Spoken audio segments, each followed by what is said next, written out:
At the age of 47, on his 4th try for public office, Harvey Milk was elected to San Francisco's Board of Supervisors. When Harvey got back to the campaign headquarters that night, people went crazy. He rode up on not his motorcycle, my motorcycle. They all got off the bikes and Harvey was just encircled with people. I mean, the feeling there was just one of such total joy. And it was more than just, you know, a candidate winning. It was the fact that all of these lesbians and gay men throughout San Francisco who had felt like they'd had no voice before now had someone who represented them. Just feel so good for Milk, but when feeling good for Milk, you were feeling good for yourself. You know, this was elation, just absolute elation. Harvey never, ever drank, but that night, you know, the champagne was flowing freely, and he picked up one bottle of champagne and poured it all over himself. It was incredible. We can hear it. We can't really see too much, but it looks and sounds to you and to me like New Year's Eve on Market Street, a place called Alfie's. And the reason for all this merriment and gaiety, if you pardon the pun, is the man standing to my right, the first gay supervisor elected in San Francisco. His name is Harvey Milk. First of all, congratulations, and I've never seen anything like this, Harvey. Oh, it's all over the city tonight. What does this mean, your election, your activity now on the Board of Supervisors in San Francisco? Does that mean, as many straights are concerned, maybe the gays are taking over San Francisco? Are you going to be a supervisor for all the people? I have to be. That's what I was elected for. I have to be there to open up for the dialogue, for the sensitivities of all people, and for all the problems. The problems that affect this city affect all of us. It was really a monumentous occasion. You know, he had been waiting at that point for 4 years for that victory, and I think it was very sweet for all of us. Thank you, San Francisco. All right.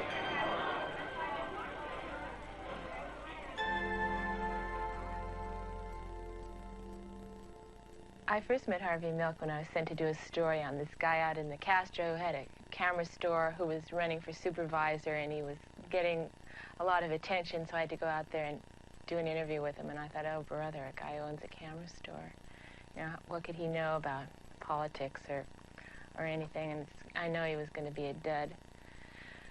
But I got out there, and he was full of life. He was a great speaker, and I was impressed on the spot, and it made a good story. It's as if he knew. You came here with an attitude that I was just a homosexual with a camera store, and I'll show you. And I thought he did. You know, he was much more impressive than just that kind of image. This will be the first time in many years that we've seen so many relatively new faces on the San Francisco Board of Supervisors. And this is probably because it's the first time in a long time that supervisors have been elected by district instead of citywide. Harvey Milk, a homosexual, the first avowed women's rights advocate, Carol Ruth Silver, the first Chinese American, Attorney Gordon Lau, the first black woman, Ella Hill Hutch, and Dan White, a city fireman who gave up his job to take his seat. After the formal swearing-in ceremony, the board elected Dianne Feinstein to be its new president. In a 6-5 vote, Feinstein beat out Gordon Lau. But then we got the first taste of the new politics. Someone suggested the board vote again to make it unanimous for Feinstein. But newcomers Milk and Silver refused. They stuck to their votes for Lau, to cheers from their supporters. And just about everyone at City Hall today was agreeing on one thing. They may be a lot of things, but they probably won't be dull.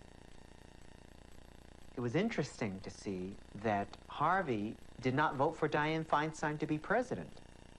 And it really shocked many of us in the audience, because we said, wow, here was this gay supervisor who really didn't have to do it and maybe might be committing political suicide, and yet he was standing up for what he believed and making a very strong statement. I mean, it was clear what Harvey Milk represented on that board. He represented change. He was different. He was different from the conservative majority on the Board of Supervisors. Milk's victory sparked euphoria among his supporters and a sense of something new arriving at City Hall. He wanted to meet Carter, He thought that was very important, and I think he even brought a photographer along, even though Carter didn't want to be photographed with a gay person.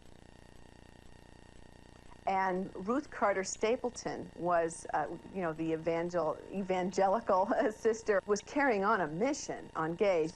She told Harvey that she could convert him, and that even though he was Jewish, if he gave himself to Jesus Christ, that his homosexuality would disappear or something. And he made a couple of very wry comments, and one of them was that I think they shook hands, and he said, "I'm surprised that you shook my hand." And she said, "Why?" And he said, "Because you never know where my hand's been." Isn't that awful? Well, she just looked at him. She was just starstruck. I mean, what could she say? Before Harvey was elected, I can remember looking at City Hall and feeling like that was not my place. I didn't belong there, I wasn't welcome there, I didn't feel comfortable there. And the people who were on the Board of Supervisors were names you read about in the newspaper, not people you would expect to see in the grocery store, or much less have a conversation with on a personal or human level. And Harvey was really part of changing all that. We're interviewing Harvey Milk. What's it like being a so-called in-person as opposed to having been an out-person for a number of years? Being one of them? Yes. Incredible. The establishment, the white power establishment, non-gay, very wealthy establishment, have to deal with me. It's an incredible position. Excuse me. Cut. Sure. I have a slight cold.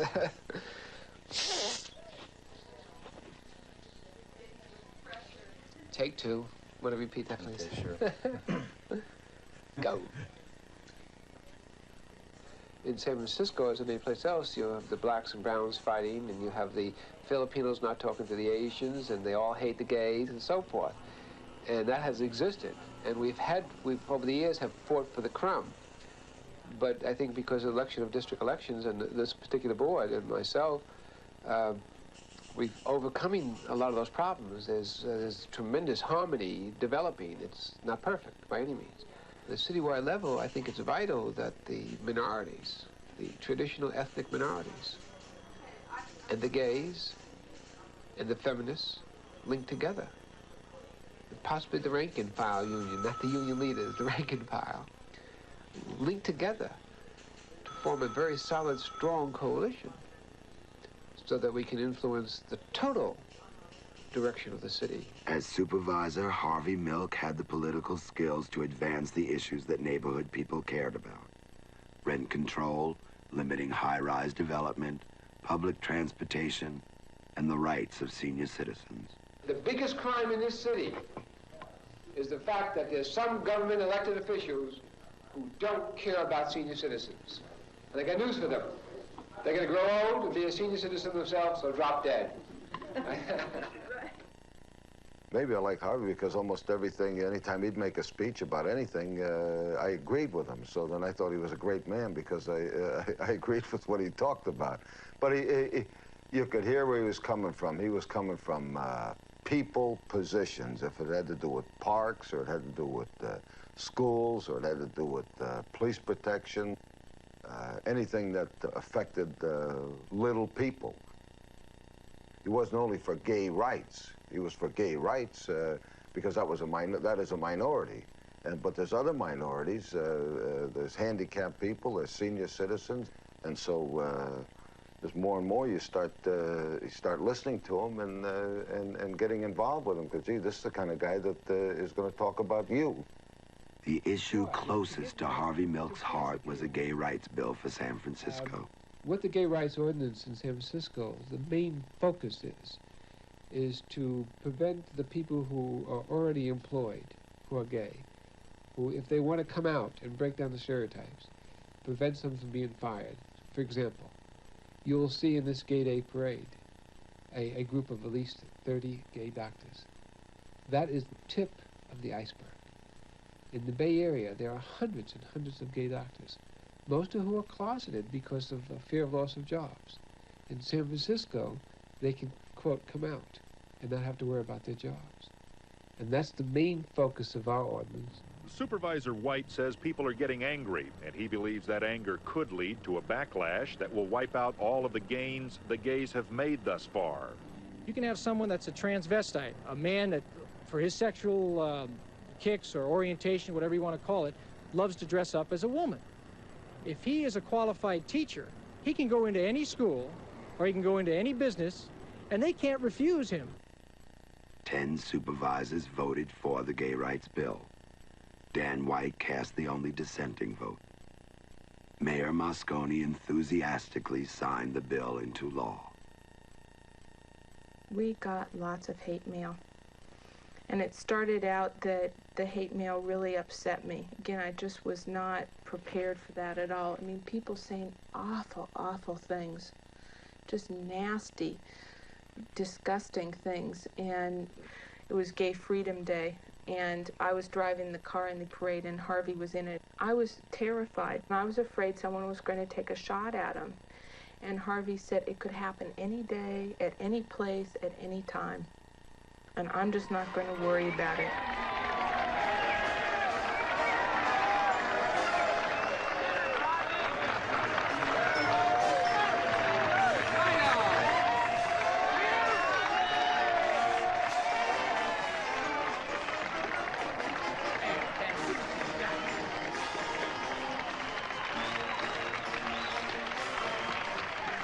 The statement that the Gay Day Parade is no more will we be harassed, no more will we be staying in our closet. The people from all over the state and all the country, for them to see 100, 200, 300, 400,000 gay people and friends marching through the downtown area. This is our city too.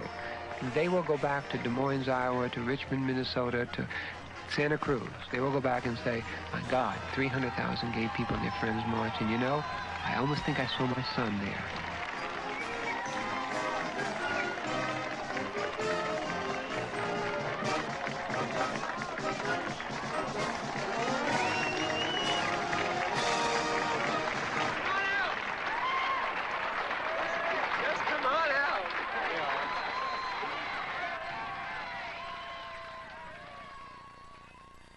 What did you see that you thought was obscene?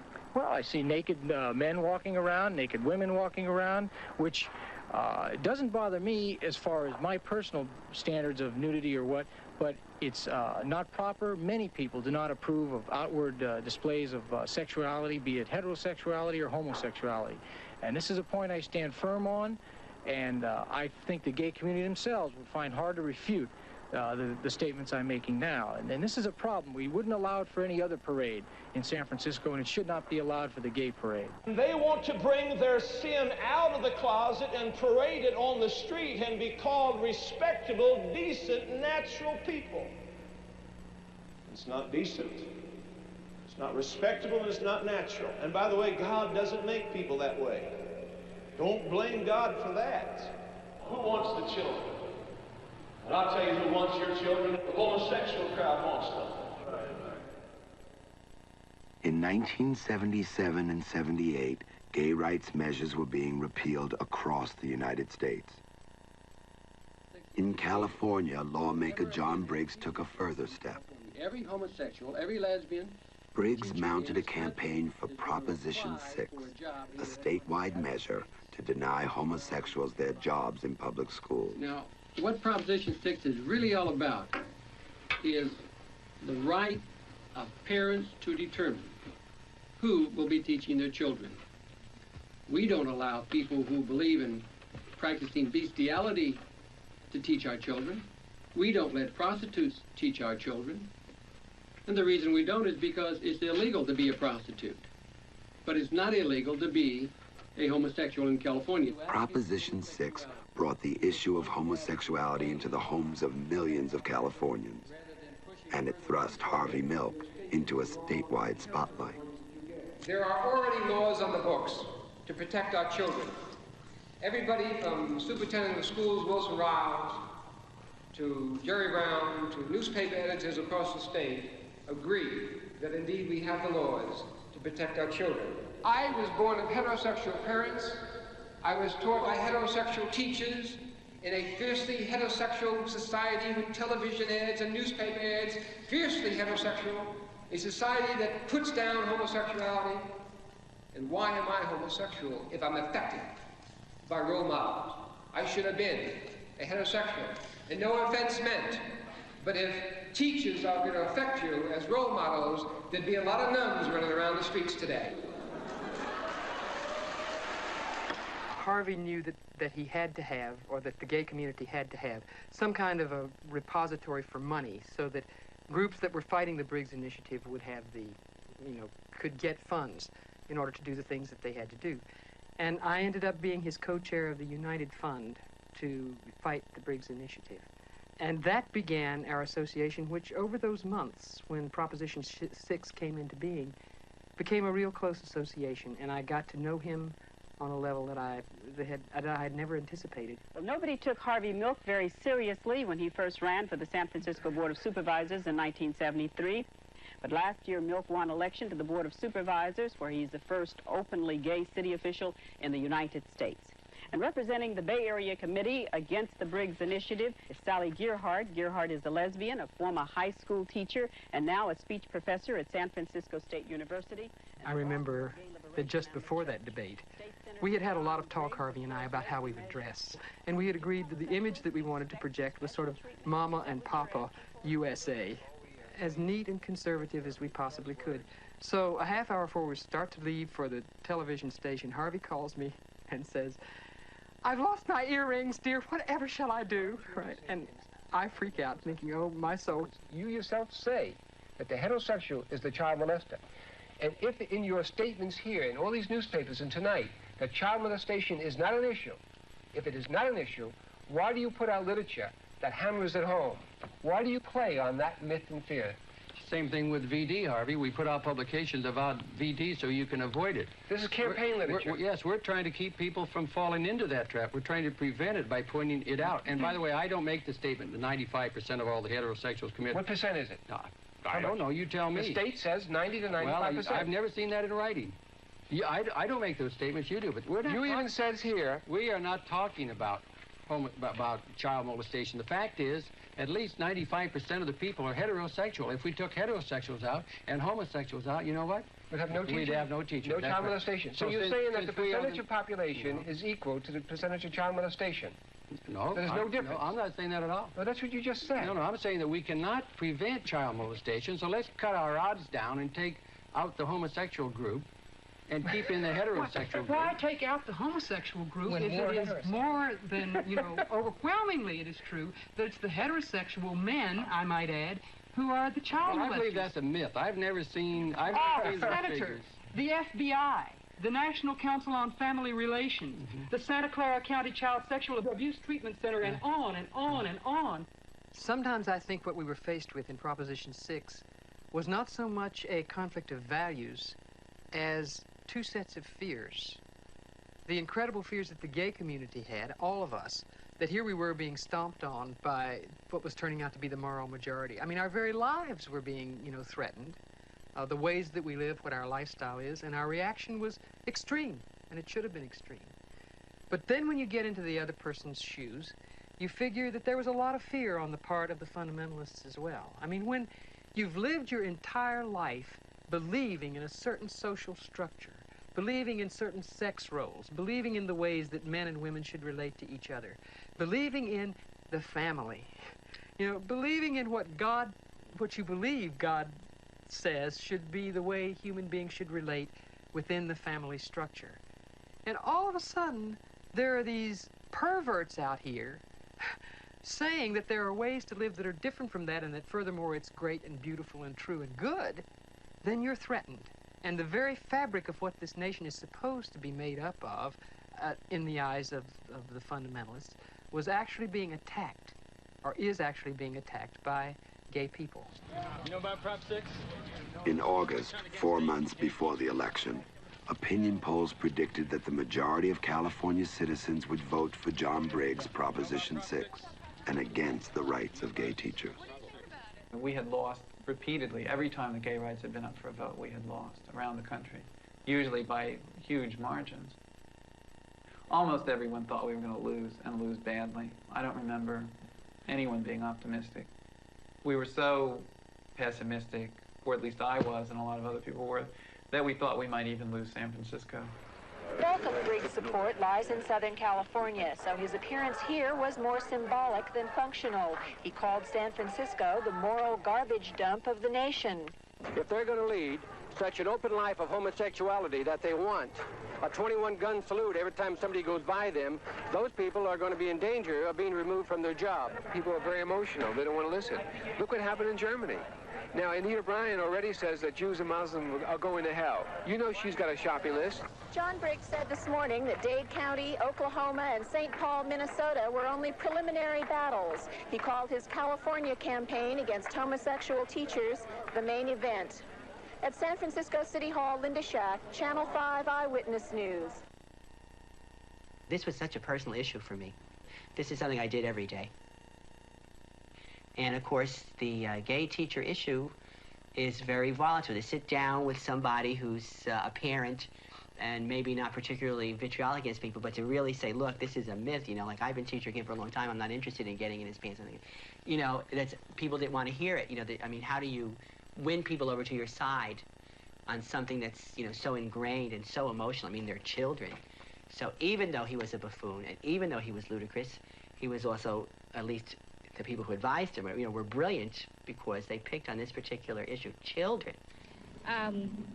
It would be hard for me, if we're talking about schools, to go along with you.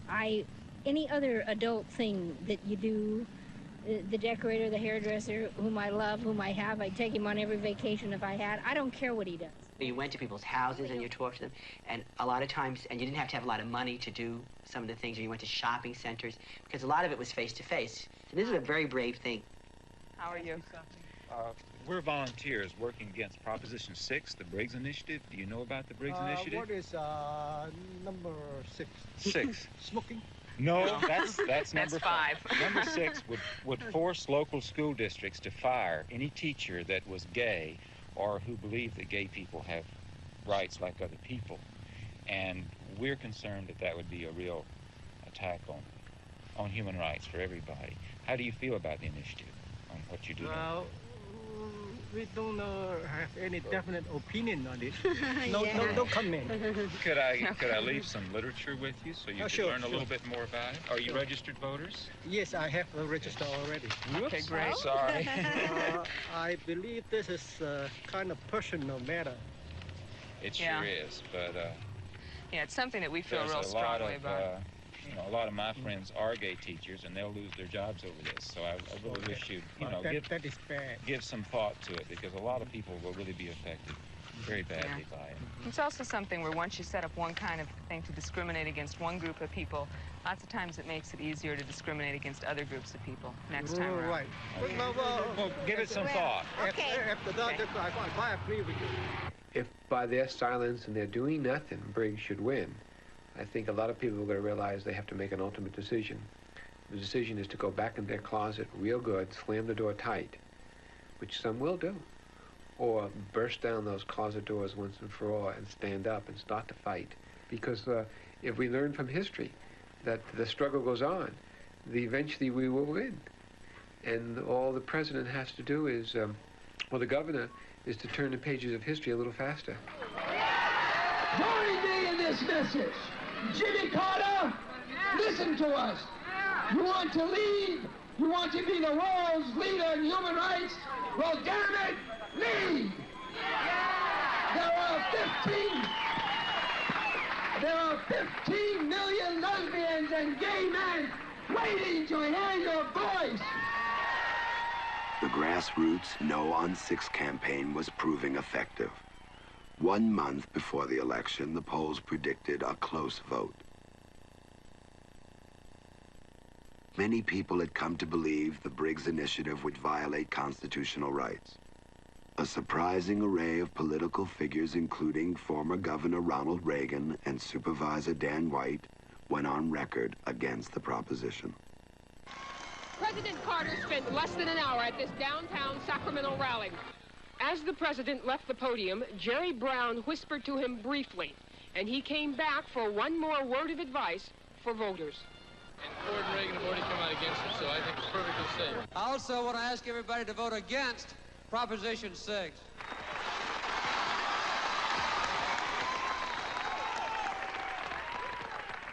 On November 7th, 1978, Proposition 6 was defeated by a resounding 59 to 41%. On election night, Mayor George Moscone and Supervisor Harvey Milk joined the jubilant celebration in the Castro. Harvey Milk was at the height of his political power. Oh, that was one of the most exciting nights in my life. I don't think there's any doubt about it. It must have been for most lesbians and gay men, at least in the state of California, because it wasn't plain, even up until the evening of the vote, that we were going to win. It wasn't plain at all. And then here was Harvey. And who had been the man who had carried the banner for gay people, you know? Who had been the man who had fought all along in his politics on the Board of Supervisors, but particularly during the 6th campaign? It had been Harvey. He had been the symbol for all of us.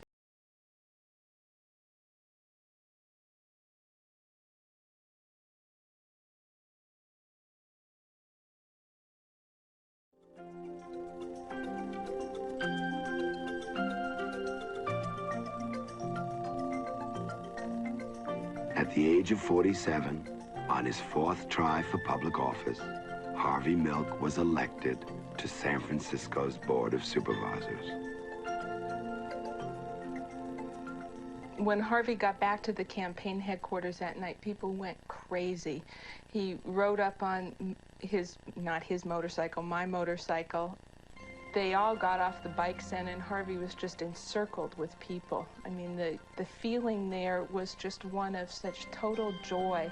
And it was more than just, you know, a candidate winning. It was the fact that all of these lesbians and gay men throughout San Francisco who had felt like they'd had no voice before now had someone who represented them. Just feel so good for Milk, but when feeling good for Milk, you were feeling good for yourself. You know, this was elation, just absolute elation. Harvey never, ever drank, but that night, you know, the champagne was flowing freely, and he picked up one bottle of champagne and poured it all over himself. It was incredible. We can hear it. We can't really see too much, but it looks and sounds to you and to me like New Year's Eve on Market Street, a place called Alfie's. And the reason for all this merriment and gaiety, if you pardon the pun, is the man standing to my right,